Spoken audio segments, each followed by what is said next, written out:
The second title of the European Union Charter of Fundamental Rights contains important articles regarding the freedom that European Union citizens have, such as the right to safety and liberty, respect for private and family life, the protection of personal data, the right to marry and to found a family, freedom of thought, conscience and free expression of religion, freedom of expression and information, freedom to meet, antisocial in all fields, especially in the political, trade union, civic field, the right to establish trade unions, parties, organizations, or to affiliate with them, the freedom of the arts, scientific research and education, the right to continuous professional training, the right of parents to ensure the education of their children according to their own religious, philosophical and pedagogical beliefs in accordance with national laws, the right and freedom to choose their occupation and to work or carry out a commercial activity in accordance with them, national and European legislation.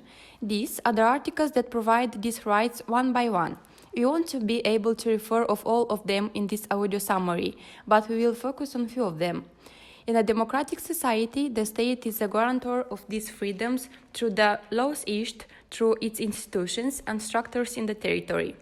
The first and basic freedom is the freedom of the individual and his safety, freedom both in terms of his physical integrity and freedom of thought, respecting the common democratic laws of social and community coexistence.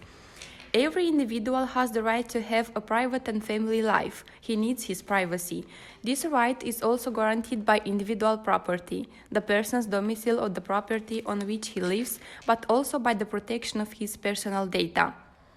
Only in exceptional cases of violation of national laws and regulation, certain state institutions can access or possess personal data. Otherwise, in the case of institutions, administration, banks, companies, organizations where people work, personal data protected by law, and only a few specially authorized people have access to them. Certain freedoms such as freedom of expression, thought, freedom of information or association have long been either restricted or abolished in communist states, or even these constitute fundamental freedoms for the development of life in harmonious conditions in a democracy. At the end of this short summary, we will also refer to the freedom of work and the freedom to choose an occupation, given that labor migration is becoming an increasingly important phenomenon at the European Union level, and given that many times in the past in the former communist countries, these rights were also violated. We hope that after going through each article step by step and the related explanation, you will have a better understanding on the freedoms you are entitled to as European citizens and which are normal in a healthy community.